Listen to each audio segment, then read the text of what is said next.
Bonjour, aujourd'hui nous recevons Arnaud Dimiglio. Bonjour, enchanté, merci pour votre invitation. Voilà, soyez le bienvenu, nous vous recevons dans le cadre des entretiens de la Glorieuse, là que nous publions tous les mardis depuis 7 ans. Voilà, et aujourd'hui le sujet c'est le droit numérique, la liberté d'expression, pluralisme des médias, et voilà, et le règlement DSA, entre autres Digital Service Act, qui est entré en vigueur vendredi dernier, qui est le règlement européen qui va réguler un peu cette jungle numérique. Tout à fait. C'est bien présenté comme ça ? C'est bien ça, c'est bien. Donc vous êtes avocat, vous êtes né à Montpellier, vous êtes avocat à Montpellier et à Paris, vous avez fait vos études à Montpellier. Vous avez fait une thèse sur le droit du référencement. Exactement. Vaste sujet. Le droit du référencement dans l'Internet, c'est essentiellement, ça tourne autour des moteurs de recherche. Le pouvoir des moteurs de recherche, de référencer, de déréférencer, etc. Donc c'est un sujet vraiment d'actualité. Depuis 20 ans, on a ce problème-là. Google peut choisir de déréférencer une adresse ? Bien sûr, et parfois on leur demande de supprimer des contenus dans le moteur. On en a besoin pour faire du nettoyage, des contenus illicites. Voilà, au niveau politique, vous êtes intéressé par la politique, vous êtes le neveu de Willy Dimiglio, oui. qui était un homme politique influent localement, il y a quelques années, il y a une vingtaine d'années, une trentaine d'années.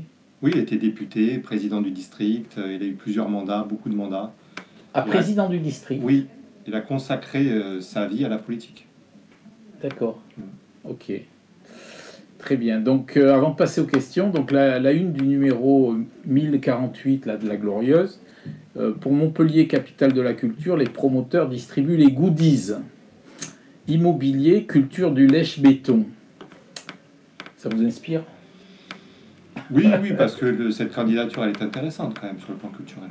Ouais. J'en discute un petit peu avec Madame Robin, qui dirige le master de justement du droit du numérique et de la propriété intellectuelle à la faculté de droit de Montpellier. On n'entend pas trop sur la culture. Alors, en tout cas, moi je travaille avec elle sur les questions du numérique et je sais qu'elle est passionnée de culture. D'accord. Et elle va régulièrement à tous les événements qui concernent la culture et elle s'occupe notamment justement de ce dossier. D'accord. Elle est prof de droit. Prof de droit à Montpellier. Sur le numérique. Sur le numérique. En fait, elle a repris le master de Michel Vivant, du professeur Michel Vivant, qui avait créé ce master il y a plus de 30 ans, sur les questions de création immatérielle, donc droit du numérique, propriété intellectuelle, qui était très précurseur sur ces questions-là. Et donc, elle a pris sa succession. Voilà, on revient sur notre sujet, là, la chasse à la voiture continue, et aussi le droit de grève des agents qui décrivent un mépris du maire. Voilà quelques sujets en vrac, il y en a plein d'autres. Voilà, donc Arnaud, aujourd'hui, 93% des recherches se font sur Google. C'est incroyable. C'est la porte d'entrée Google de l'Internet. C'est le moteur de notre société qu'on qualifie de l'information. Donc tout tourne, tout gravite autour de Google. Voilà. Donc pour moi, c'est vraiment essentiel. C'est un abus de position dominante. 93%. Il n'y a pas de marché en France ou dans le monde qui sont dominés par une entreprise comme celle-là. Alors c'est une position dominante sur le marché de l'information et de la publicité en réalité, de l'information. Mais après, il faut qualifier des actes d'abus de position dominante pour dire qu'ils abusent de leur position dominante. Voilà, alors, c'est pas parce qu'ils sont en position dominante qu'ils en abusent. Alors un acte, là Google a supprimé la possibilité de faire de la pub pour les services de recherche de numéros téléphoniques. Vous êtes au courant ? Oui, tout à fait. Ça c'est inimaginable. Ça a été reconnu, ça a été condamné. Ça a été condamné. Comme étant un abus de position dominante parce qu'effectivement ils abusent là de leur pouvoir parce qu'eux-mêmes ont des services dans le domaine des télécommunications, que donc ils peuvent avoir un intérêt à ce qu'on ne développe pas ce type de service de manière parallèle.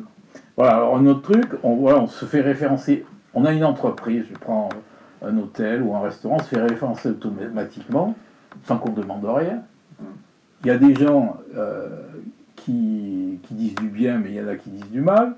On n'a rien demandé, on se fait défoncer. Voilà. C'est le fichage, on est fiché en fait par Google, sans en être même informé avant qu'on donne ou non son consentement. Et donc, les professionnels peuvent être notés de manière anonyme par n'importe qui, par le voisin, comme par un client. Mais bon, parfois dans les contentieux, on le voit, ça peut être le lieu de conflit entre associés, entre voisins, et rien à voir avec la prestation qui est fournie par la personne qui est fichée. Dernièrement, il y a un restaurant qui a récupéré 40 avis négatifs en une seule nuit. Je sais pas. Voilà, régulièrement, c'est vrai, on est contacté par aussi les restaurants qui peuvent être dénigrés très facilement par n'importe qui. Et alors, comment ça se passe? Vous faites, vous intervenez auprès de Google, vous arrivez à supprimer des fiches, vous êtes arrivé à supprimer des fiches Google My Business, vous arrivez à supprimer des avis. Ouais. Quelle est la marche à suivre? Il faut prendre un avocat pour supprimer des avis? Oui, parce que franchement, c'est compliqué. D'abord, il faut faire une lettre de mise en demeure pour demander une suppression de fiches ou d'avis. Et si jamais Google ne supprime pas, à ce moment-là, il faut penser à l'action judiciaire. Mais il faut vérifier aussi si la personne est anonyme ou pas. Si elle est anonyme, il faut, si on veut l'attaquer directement, l'auteur de l'avis, il faut l'identifier. Donc il y a aussi toute une procédure pour identifier les personnes qui sont auteurs des avis. Si on veut s'attaquer uniquement à Google, on peut demander à ce que Google soit condamné à supprimer une fiche si la fiche concerne une personne physique, un professionnel, personne physique, pas une personne morale. D'accord. Donc, dans le cadre de ce contentieux que j'ai eu pour des dentistes, on a réussi à faire supprimer des fiches Google parce qu'il s'agissait de professionnels, personnes physiques, parce que leurs données personnelles, en tant que personne physique, est protégée notamment par le RGPD, le fameux RGPD. Voilà. Alors, pourquoi on ne peut pas supprimer une fiche d'une personne morale? Parce que la personne morale, elle ne bénéficie pas d'une protection de ses données personnelles. Et que faire alors si on est soumis à de fausses informations? Alors, on ce qui arrive souvent. attaquer, oui. Ce qui arrive souvent. Ouais. Là, il faut attaquer en dénigrement, c'est-à-dire retrouver l'auteur de l'avis, c'est le mieux.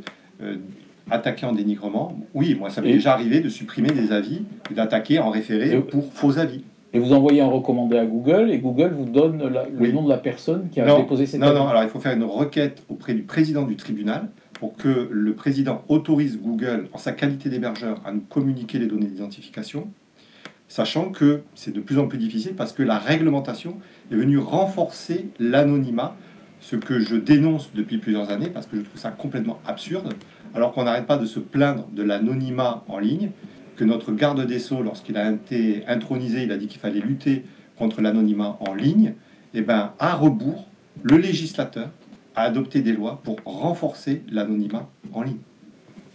Est-ce qu'on a le droit de demander à Google de ne pas être référencé sur Google My Business? Oui, on peut s'opposer. En tout cas, on peut s'opposer lorsqu'on est personne physique professionnelle à ce que Google traite ses données personnelles et donc à ce qu'on soit fiché. C'est la jurisprudence, la dernière jurisprudence que j'ai obtenue au tribunal de Chambéry. Google a fait appel, donc on verra si ça va faire jurisprudence. Pour l'instant, on est encore dans le contentieux, mais bon, manifestement, il y a un inversement de la situation, non? Oui, c'est-à-dire qu'on nous met au pied du mur. On nous met au pied du mur. Voilà. Google fait son business. Moi, je les connais depuis 20 ans. Ils font leur business, ils font leurs fiches, ils font leurs services. Puis après, ils regardent si c'est conforme au droit. Là, en l'espèce, à minima, les gens devraient être informés du traitement de leurs données personnelles. C'est une règle de base depuis 1978 avec la loi Informatique et Liberté, qui a été reprise par le RGPD. Donc vous avez réussi à faire supprimer une fiche Google My Business, donc en première instance. Deux, ouais. Une en référé à Paris et une à Chambéry au fond. D'accord. Sur quel motif? Alors, motif, traitement illicite de données personnelles, parce qu'il y a une collecte déloyale à la base des données personnelles de ces professionnels. C'est-à-dire que Google a demandé à une société belge, Infobel, qui a elle-même demandé aux opérateurs téléphoniques, et en particulier Orange, de lui communiquer les données des professionnels pour les ficher. Donc, dans le cadre de mes dossiers, dans les 2 dossiers que j'ai eus, ce sont des professionnels qui étaient abonnés chez Orange et qui se sont retrouvés fichés parce que une société intermédiaire est allée chercher ces données pour que Google ensuite fiche ces gens-là sans les en informer. Google, il est assez grand pour ne pas prendre de société intermédiaire. Si, parce qu'en fait, ils sous-traitent. Ils sous-traitent à d'autres sociétés certaines tâches. Et donc, en fait, ce qu'on dit, c'est que c'est complètement disproportionné. C'est pas normal qu'en s'abonnant à un opérateur téléphonique, on se retrouve fiché. Mais là, aujourd'hui, tout le monde est fiché. Par exemple, dans notre Voilà. rue, là, tous les commerces ont une fiche Google. Ben oui, mais Tous. voilà. Dès qu'on ouvre, on a une fiche Google. Exactement, mais c'est que en fait, il y a eu Sans un qu'on fichage. demande rien. Sans qu'on demande rien. Voilà, ben en fait, il y a eu un fichage massif des particuliers, des professionnels, sans les en informer même. D'accord. Donc il y a un autre sujet aussi qui touche le droit, c'est le revenge porn. Mhm. Vous avez gagné un procès. Mhm. Vous pouvez nous en parler un petit peu? Oui, c'était un dossier sur Montpellier. On a réussi à supprimer beaucoup d'URL qui renvoyaient vers des sites à caractère pornographique concernant une Montpelliéraine qui s'est retrouvée du jour au lendemain en fait sur des sites pornographiques parce qu'elle avait tourné un site amateur étant jeune et ensuite devenue enseignante. Elle ne voulait pas que cette vidéo soit diffusée par son ex-petite amie qui se vengeait de leur séparation. Et donc on a demandé, au lieu de demander à chaque site en fait pornographique de supprimer la vidéo, ce qui serait un travail colossal, eh ben, on a décidé tout simplement d'agir à l'encontre de Google, qui est, encore une fois, le moteur, le cœur de l'Internet. Si on n'est plus dans Google, c'est difficile de retrouver l'information. Donc l'idée, c'est de désindexer des URL du moteur pour qu'on n'aille pas retrouver des informations, parce que personne ira chercher ces informations, par exemple sur d'autres moteurs, etc. C'est une première en France?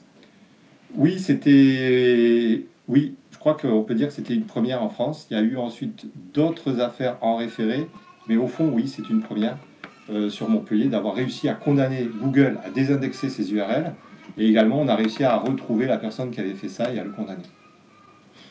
Et en général, là, les personnes qui sont malveillantes envers des commerces ou envers des situations comme ça, des sites pornographiques, sont condamnées lourdement sur des avis malveillants, sur du revenge porn, ou c'est des petites condamnations? Non, on n'arrive pas à d'énormes condamnations. Sur la fiche Google My Business d'une dentiste pour la suppression, on a obtenu environ 40 000 euros de mémoire, de dommages et intérêts. Pareil pour le revenge porn. On n'arrive pas à des sommes importantes comme on les voit par exemple aux États-Unis. Voilà. Parce qu'on peut imaginer que bon, un dentiste ou un médecin qui a des avis négatifs ou un hôtel ou n'importe quoi a une chute de fréquentation qui est considérable. Oui, on le sait, il y a des sondages, c'est une perte de plus de 30% de trafic lorsqu'on a une moyenne, je ne sais plus, inférieure à 3 sur 5, je crois. Donc tout de suite, il y a un impact très fort évidemment. C'est que 30% de réservation? En moins. 30% de chiffre d'affaires, c'est énorme. Ouais. Moi, je dirais que c'est plus. Ouais. Après, ça dépend de la note. Voilà. D'accord. Mais bon, c'est... Quand on est en dessous de 3, c'est 30%. Voilà, de mémoire, ouais, faut vérifier. Mais je sais qu'il y a des sondages que j'utilise dans le cadre de mes dossiers pour montrer justement l'impact que ces fiches ont sur... Parce qu'aujourd'hui, la décision clientèle se fait oui. sur l'avis Google. Oui. Ou TripAdvisor, ou Booking, ouais, exactement. Tous ces avis-là. Oui, mais tout à fait. J'ai fait un test il y a quelque temps voilà. dans les établissements de commerce et il me disait ce qui compte pour nous, c'est les avis Google. Absolument. Mais c'est tout à fait central. C'est pour ça que c'est un impact sur non seulement le commerce, mais aussi sur les données personnelles, sur sa vie privée, sur sa tranquillité, moi je dis tout simplement. C'est-à-dire qu'on a une épée de Damoclès. Je connais des médecins qui se sont arrêtés de travailler à cause de ça. Parce qu'ils n'avaient pas envie d'avoir cette épée de Damoclès, se lever le matin et de trouver un fou qui rédige un avis complètement tordu, parce qu'il est un peu frustré, parce qu'il n'a pas eu un rendez-vous à temps. Oui, parce qu'il y a aussi, c'est ce qu'on appelle la tyrannie des avis. Là, il y a eu un article là, qui a fait pas mal de bruit, c'est les parents qui n'inscrivent plus leurs enfants dans certains collèges à cause des avis. Il y a beaucoup d'avis sur certains collèges, et donc ils vont ils arrivent quelque part, ils veulent mettre les enfants dans les collèges, ils voient des mauvais avis et la fréquentation chute. Oui, bah en fait, c'est tout le monde qui est impacté. Hein. Les personnes morales, privées, publiques, même on le voit au niveau des juridictions, on le voit au niveau des mairies, on le voit au niveau des administrations. Au niveau des avocats, des avocats également qui me contactent, bien sûr. Tout le monde est impacté. Alors aux États-Unis, il y a un truc qui arrive, c'est la notation des salariés. Vous en avez entendu parler? Ouais, ça se généralise complètement. On le retrouve dans tous les domaines maintenant. Mais pas en particulier dans la notation des salariés. Je sais pas. Donc, est-ce qu'il faut contrôler les avis un peu plus? Ouais, surtout qu'on ne fiche pas les gens de cette manière-là. Alors, il y avait déjà eu une décision en 2008 concernant un site qui s'appelait Note2Be, en fait, qui permettait de noter n'importe quel professeur par n'importe qui. Et donc, il y avait déjà une condamnation de ce site parce qu'on considérait que ce n'était pas normal qu'on puisse noter n'importe qui de manière anonyme. Parce que si ensuite on extrapole et qu'on autorise ce type de système, ça veut dire que demain, on pourrait avoir un site qui note n'importe qui, par n'importe qui. Donc moi, je trouve ça extrêmement dangereux, parce que là, vous me parlez des salariés. Mais demain, qu'est-ce qui empêcherait qu'on fasse un site de notation généralisé? Tiens, ben, je vais ficher tous les Montpelliérains, on va les noter. Voilà. Est-ce que lui, il est bon, il n'est pas bon? Combien on va le noter? On n'est pas en Chine, où il y a vraiment une notation sociale qui est généralisée. Et il faut éviter ce type de dérive pour notre tranquillité. Le droit à la vie privée, c'est aussi le droit à la tranquillité. Quelle est la légitimité de noter un restaurant? Bah, déjà, il faut y avoir été. Or, pour noter, on ne fait qu'une déclaration en disant on a eu une expérience de consommation avec ce restaurant, les personnes ne le vérifient.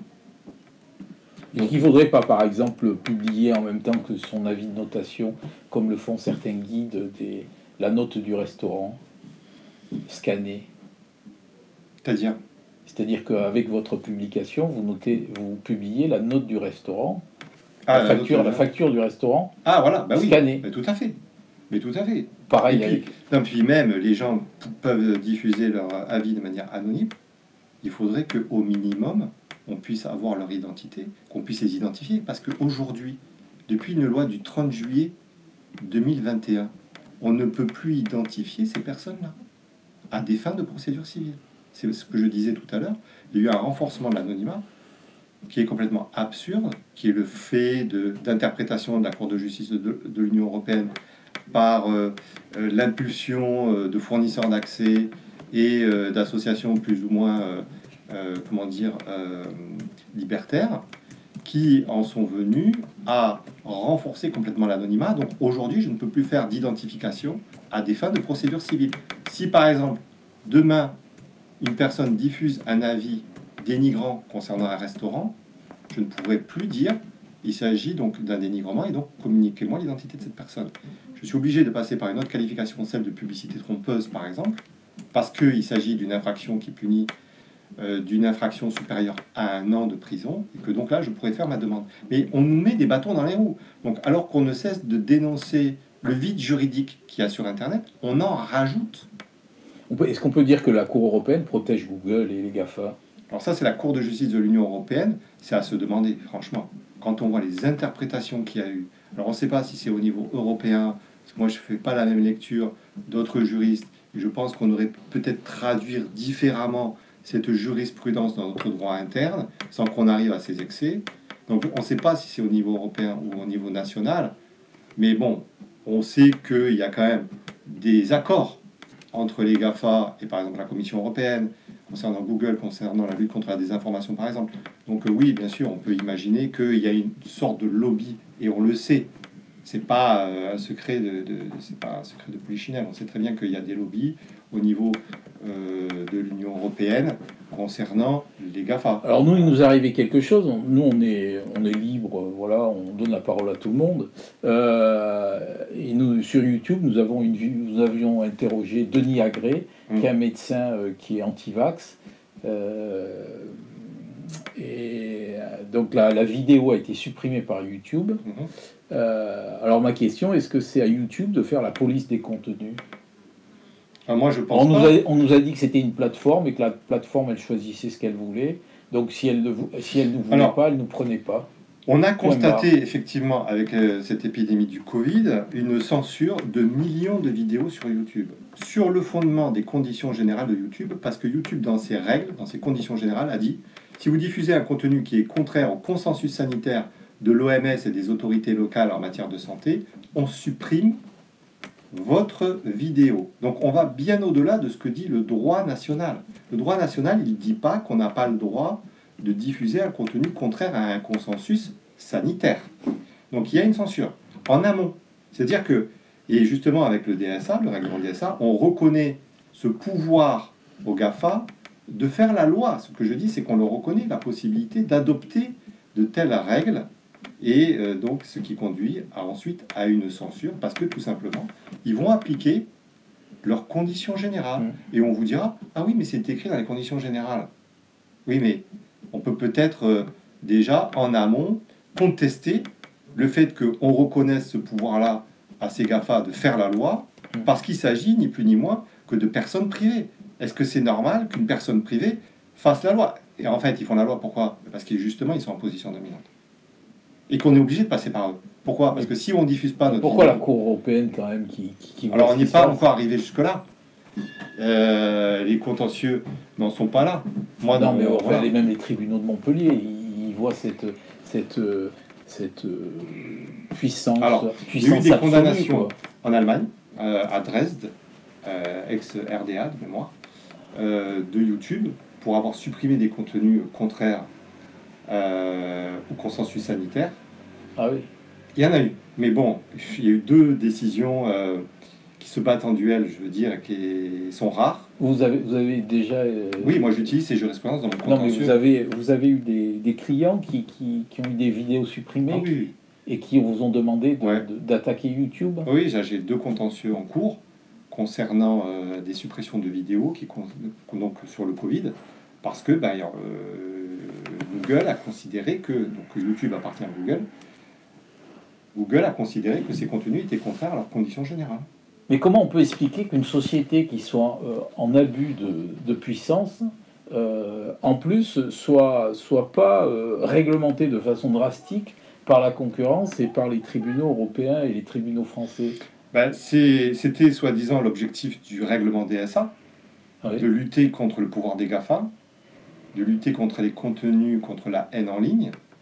Mais en réalité, on se rend compte que de manière inverse, il y a une forme aussi de renforcement de leur pouvoir, parce que les institutions, et l'Union européenne et la Commission en particulier, se servent aussi de ces GAFA pour pouvoir faire la loi. C'est-à-dire qu'il y a... Pour contrôler un peu aussi. Oui, voilà, mais pour contrôler le contenu. C'est-à-dire que dans le cadre de l'épidémie du Covid, il y a eu un accord, par exemple, entre la Commission européenne et les GAFA, certains GAFA, pour lutter, soi-disant, contre les fausses informations et contre la désinformation. Et donc évidemment, la Commission qui a signé les contrats avec Pfizer n'a pas intérêt à ce qu'on critique Pfizer.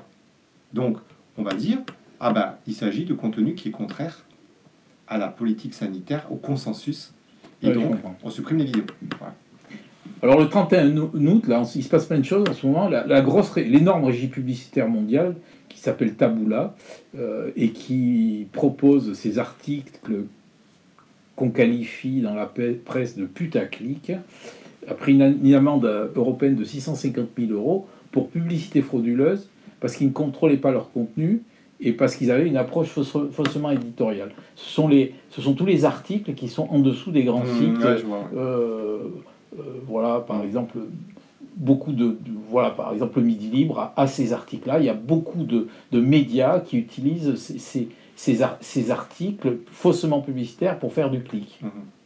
Vous avez une remarque? Oui, non, je vois, tout à fait. Bon, mais tant mieux. Effectivement, on clique dessus, on n'a même pas de contenu. Donc, il y a un faux contenu. Oui, il y a un faux contenu. Voilà. Alors après, on nous parle toute la journée de fausses informations. Est-ce qu'il ne faudrait pas l'interdire, ça? Ça a été condamné, donc ça veut dire que c'est interdit quand même. La publicité trompeuse, c'est déjà interdit. Donc c'est bien. Mais par contre, c'est vrai qu'il faut l'élargir. C'est-à-dire qu'il faut renforcer les contre-pouvoirs. Ce que je dis, moi, c'est qu'il faut renforcer les contre-pouvoirs vis-à-vis de ces GAFA. C'est quoi les contre-pouvoirs? Les contre-pouvoirs, c'est monsieur tout le monde qui va agir, qui va dire « Tiens, je ne suis pas d'accord avec le fait qu'on supprime ma vidéo et mon contenu. J'ai le droit de m'exprimer.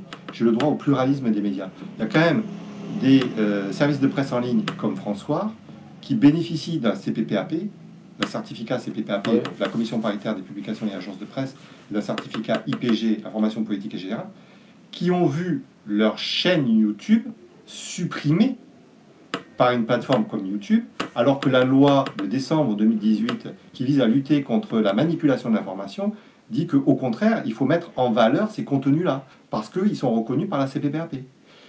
Voilà, et donc il y a des contradictions, et donc il faut... Alors, comment la DSA, donc la DSA c'est le Digital Service Act, donc qui est entré en vigueur vendredi dernier, c'est la loi une loi européenne qui régit un peu le numérique et les GAFA.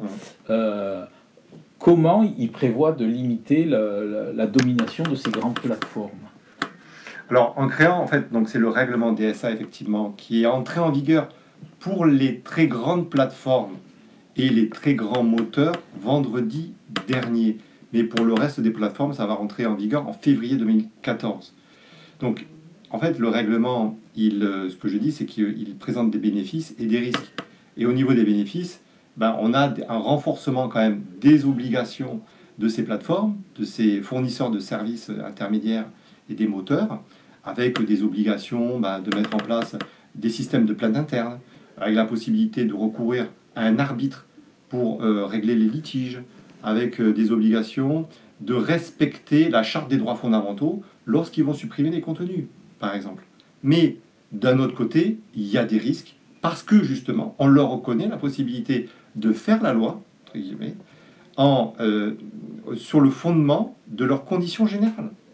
Donc en fait, on a l'impression que ce texte, c'est le fruit d'un compromis entre l'Union européenne et les grandes entreprises et les GAFA, et que finalement, il n'est pas aussi en défaveur des grandes entreprises, de ces mastodontes, et que au passage, ils ont récupéré aussi un certain pouvoir, parce qu'ils ont sans doute dû négocier avec l'Union européenne. Ils ont récupéré quel pouvoir? Alors, le pouvoir, de faire la loi, au travers de leurs conditions générales. Ils peuvent décider que telle règle sera applicable à tout le monde. Exemple, pas de diffusion de contenu contraire à un consensus, ce qui est grave. Le fondement de notre démocratie, c'est la liberté d'expression. C'est le fait de pouvoir diffuser une opinion contraire, même minoritaire, nous dit la Cour européenne des droits de l'homme. Bon, donc c'est pas normal qu'on dise non, vous devez diffuser un contenu que consensuel. C'est la pensée unique. Et il dit ça cette agrémente-là. Mais partout. Vous l'avez chez Google, vous l'avez sur Facebook, de mémoire oui, mais sur Twitter. L'Europe, là, le Digital Service Act, il confirme il confirme cette position. Oui, il confirme que les plateformes, les GAFA, ont le droit de supprimer un contenu sur le fondement de leurs conditions générales. Donc moi, je dis il faudrait une neutralité. C'est-à-dire, c'est comme pour les kiosquiers.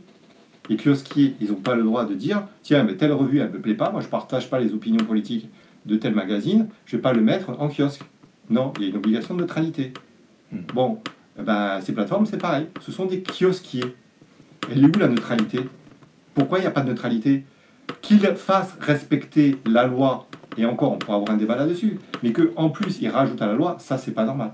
Il devrait y avoir une neutralité. Et l'Europe ne peut pas faire respecter cette neutralité.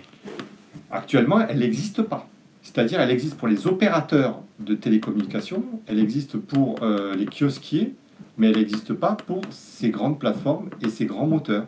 Voilà, je pense qu'il faudrait l'instaurer. Quand on voit les dérives qu'il y a eu par rapport au Covid et la suppression de millions de vidéos et de contenus, je pense qu'il faudrait l'imposer. Parce que c'est grave pour la liberté d'expression, pour la démocratie, tout simplement.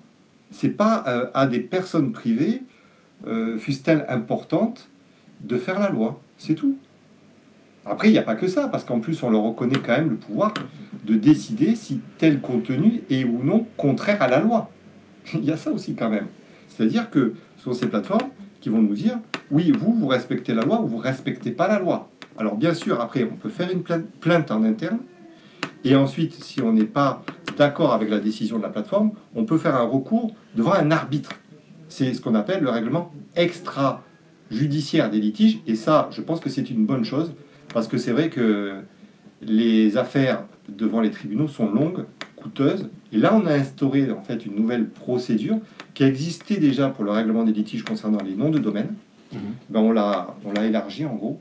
pour les litiges concernant les contenus sur ces plateformes. Dans le DSA. Dans le DSA. D'accord. Et ça, c'est intéressant parce qu'on va pouvoir quand même recourir à un arbitre qui est censé être indépendant. Ça fait partie de ses obligations, qui va être désigné de mémoire par l'ARCOM et ensuite, donc, il va pouvoir régler les litiges qu'il y aura entre les utilisateurs de ces services et les plateformes. Donc, on va avoir une justice plus rapide, mais pas la même que celle qu'on connaît actuellement. Je veux dire, il y a aussi une forme, donc en creux et à contrario, de déjudiciarisation. Oui, d'accord. Voilà. Et on peut dire que ce DSA, quand même, il améliore le rapport d'une entreprise ou d'un particulier avec les GAFA ou... Moi, je suis très mitigé, je suis très partagé, parce que, alors, dans les bénéfices, on ne l'a pas dit, il y a quand même la possibilité de sanctionner administrativement ces fournisseurs de plateformes par une amende de 6% concernant leur revenu annuel, donc mondial. Donc, on va pouvoir les sanctionner fortement. C'est énorme. C'est ce que la CNIL a déjà fait. D'accord. En sanctionnant des GAFA, les Google, les Facebook, ils ont tous été condamnés plus ou moins pour non-respect du droit des données personnelles. Donc on voit que de plus en plus, donc, la CNIL arrive à imposer donc, notre loi, tout simplement, grâce à ces sanctions. Et on le voit notamment en matière de cookies. Maintenant, on est obligé d'avoir une boîte de dialogue avec accepter et refuser. Donc on arrive à progresser de cette manière-là, en les sanctionnant de manière pécuniairement. Donc si on n'accepte pas, quand on ouvre le site, si on n'accepte pas, ça veut dire que les cookies sont pas... Oui, ben après, en fait, si on n'accepte pas, c'est qu'ils ont le droit d'utiliser uniquement les cookies nécessaires pour la navigation, mais pas les cookies qui vont servir à des fins publicitaires. D'accord, donc il ne faut pas accepter. Oui, moi je pense que moi j'accepte pas. Vous acceptez jamais? Bien sûr, non, sinon on est profilé, etc. D'accord. Très bien, ben écoutez, je vous remercie. Merci beaucoup. Merci à vous.